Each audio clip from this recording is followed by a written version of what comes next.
Good American Family viewers duped by fake Christine Barnett's new book.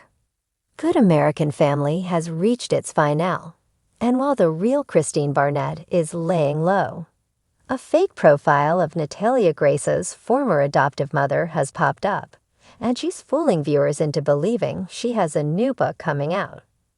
Although the first half of the new Hulu series focuses on Christine and Michael Barnett's claims that Natalia was an adult when they adopted her, the second half switches focus to Natalia's perspective. Christine is accused of being physically and psychologically abusive towards Natalia before changing her legal age from 8 to 22 in 2012, with the help of her now ex-husband, so they could abandon her in an apartment alone. The last half of these allegations is true. Natalia really was a child when she was adopted by the Barnetts in 2010. However, the charges against them were dropped, as is revealed in Good American Family Episode 8, Blood on Her Hands. The legal process was tricky. The Christine Barnett book Witch Hunt is fake. While there's been a fresh wave of criticism towards Christine, much of it has been directed at a fake Facebook account. The account holder claims Christine's released a new tell-all book titled Witch Hunt, The Christine Barnett Story, but it doesn't exist. Her real Facebook page has been set to private, meaning you can neither see nor comment on her posts or pictures. Although she hasn't publicly revealed why, she did receive a heavy backlash after the release of ID's docuseries, The Curious Case of Natalia Grace. However, in January 2024, shortly after the release of the follow-up season, Natalia Speaks, this new profile was created, claiming to be Christine. Author, loving mother, advocate for children with disabilities, writer, and activist, the bio reads. They have shared real photos and testimonials of Christine's book, The Spark, about raising her son Jacob, and posted comments about the reaction to the docuseries. Just as I knew would happen. The trendiness of pretending to care about Natalia has died down, leaving only the truly pathetic and obsessed left in every group, they said in a post. You did not actually care, you only wanted to bully a mother. That in March 2024, they shared a post with a fake cover for their book Witch Hunt, writing, utilizing never-before-seen indisputable DNA evidence and testimonies from both medical personnel and law enforcement. My newest book will provide a comprehensive examination of the past to uncover the truth once and for all. This chapter will finally be closed. The cover includes a real photo of Christine, as well as a made-up quote from the New York Times describing it as a true story of bravery and perseverance. The novel isn't real, but it has fooled a lot of people. I hope no one buys it and everyone leaks it online, wrote one, while another said, love when a narcissist switches the script to try and be seen as the victim and make money by selling a book on top of it. A third added, how about the DNA test that proves that Natalia is the child of a woman proven to have been born in 1979, making it highly unlikely she was born in 1989 for obvious reasons. Amid the release of Good American Family, viewers have flocked to the comments section to criticize her.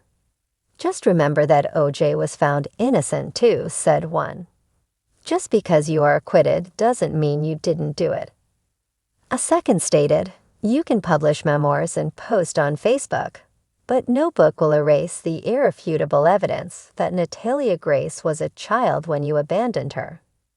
Some followers of the true crime case have discovered the truth, however, including this Redditor who said, I'm no fan of Christine, but the account this was posted on is verifiably fake. I don't doubt we've heard the last from her, but this is not it. It started with a whisper in a niche corner of the internet, an anonymous Reddit thread, a reposted screenshot on X, a cryptic TikTok with a moody piano soundtrack. Christine Barnett is back, and she's telling her side of the story. To the casual viewer of Good American Family, the name Christine Barnett may have barely registered.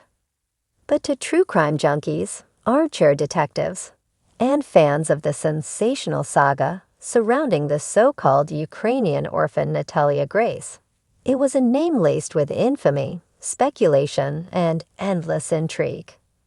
So in a slick, self-published memoir entitled Beyond the Frame, My Truth as Christine Barnett suddenly shot to the top of Amazon's true crime chart, readers gobbled it up. The cover featured a tasteful sepia photo of a woman sitting at a window, face in profile, chin resting against her hand, eyes gazing into the distance. The tagline read, "When the world calls you a monster, your only hope is the truth." It was catnip for conspiracy theorists. The memoir claimed to detail Christine Barnett's version of what really happened during the years she and her then-husband Michael adopted and then abandoned Natalia Barnett, the mysterious child at the center of one of America's strangest family dramas. According to court records, media coverage, and multiple documentaries, including The Curious Case of Natalia Grace, the saga had unfolded like a psychological thriller. Was Natalia a vulnerable Ukrainian child, or a full-grown adult woman posing as a little girl? Was Christine a negligent mother or the victim of an elaborate con? Now Christine was allegedly speaking up, and good American family viewers couldn't get enough. The network, known for its saccharine family-friendly programming, had been subtly veering toward more sensational docudramas, blending faith-based morality with scandal-light titillation.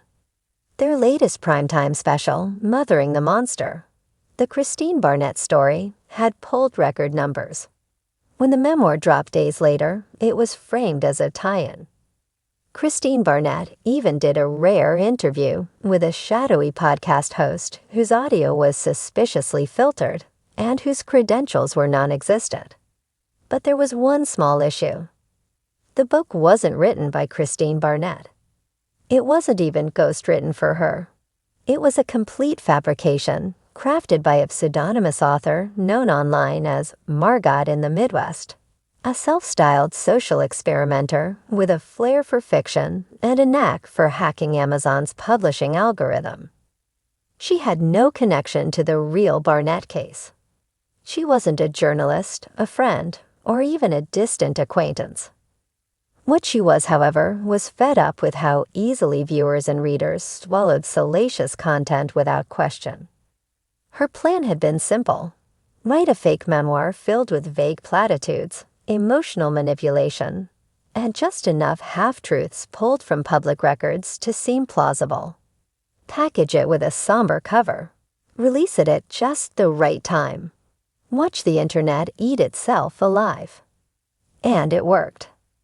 Within a week of the memoir's release, book clubs were debating it, TikTokers were reading excerpts in dramatic whispers, and YouTube commentators were calling it raw, redeeming, and exactly what we needed to hear.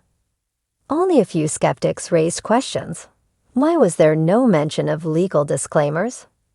Why was the author refusing TV interviews but giving tearful, audio-only confessionals to underground podcasts? Why had no one verified the publisher, listed as Barnett Legacy House?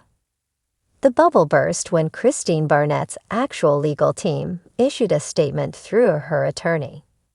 Ms. Barnett has not written a book, has not authorized any publication, and is not involved in any way with this so-called memoir. Any representation to the contrary is fraudulent and defamatory. The backlash was swift, awkward, and deeply American.